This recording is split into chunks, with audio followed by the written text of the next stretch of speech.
Te, paabot na. Ano? Ay, hala, te, sorry. Galit ka ba? Ha? Di ako galit din. Ano ba? Para ka naman baliw. Mukha ka kasing galit, te. Pwede paabot nung remote? Ito? Oo, te, yan. Na magagawin Ay, mo? lalakasan ko lang yung volume, te. Ako na. Ay, sige, te. Okay na yan? Saan ka pa? Oo, te, okay na yan. Di parang gusto ko kumain. Nagutom ka ba? Okay lang.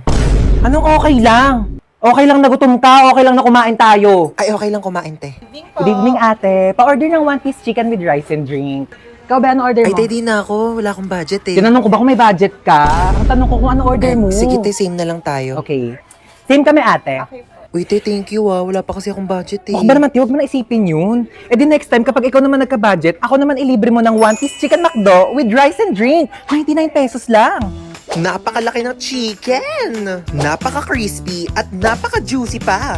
Napakasulit talaga, te! Diba? I tastify. Ito ang sarap na pinag-uusapan, kaya huwag ka magpahuli. Ay, te, bayaran kita bukas, ha? Huwag na, te. Sige na, te, babayaran kita bukas. Huwag na, te.